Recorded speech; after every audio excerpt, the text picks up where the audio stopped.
So there's two questions that are great to ask before you start each day, or maybe before you start your shift. But before we kind of navigate these two questions, I love to do something. I want to give you a card, and on each of these cards is an image.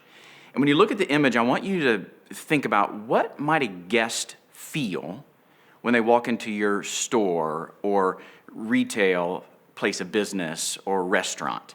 So I'm going to give you a card. And so I want you to look at it just for a second and think again, like what might a guest feel when they walk in and when they interact with you, maybe for the very first time? Darian?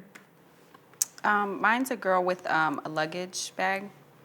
I would feel like a girl on a mission. Okay. Going somewhere. Okay. Sharita?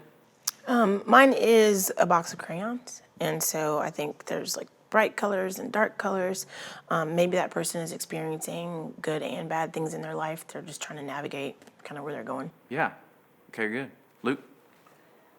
We're in a car on a highway and looking in the rearview mirror at 500 feet behind us, and I think it's kind of reflective and maybe kind of introspective. Mm-hmm. So for me, mine looks like a scene that's under construction, maybe being redone.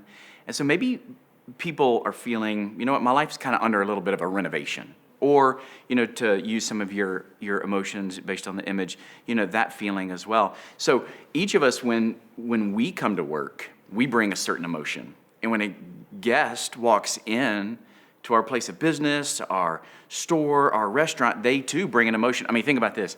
On average, people will have about 25 emotions per hour.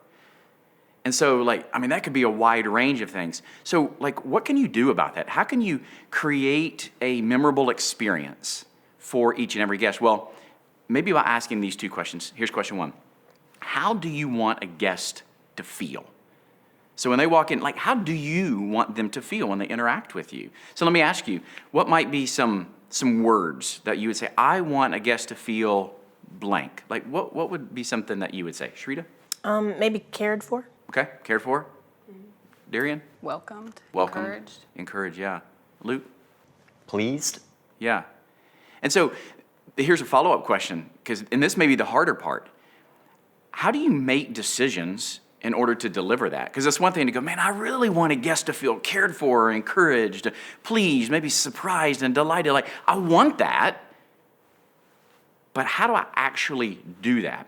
And really, it's making a decision to actually deliver it, looking for opportunity. Here's question two that you could start your day off or your shift off with.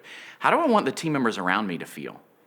You know? I want to feel great around other people, and other people want to feel great around us. So maybe using some of these same phrases. They want to feel cared for. They want to feel encouraged. You know, they want to be pleased by working with somebody who's nice. So think about you putting wind into the sails of your team members. What's the point? Well, the point is this. If we're all trying to deliver a memorable experience, I need to create meaningful moments. And maybe that begins with my team members. So that way at the end of the day or at the end of the shift or throughout my shift, it impacts how a guest feels. So again, how do I want a guest to feel tonight? And then how do I want the team members around me to feel as we work together? Because again, creating a memorable experience, a remarkable experience, really does begin with thinking about how do people feel based on how I interact with them.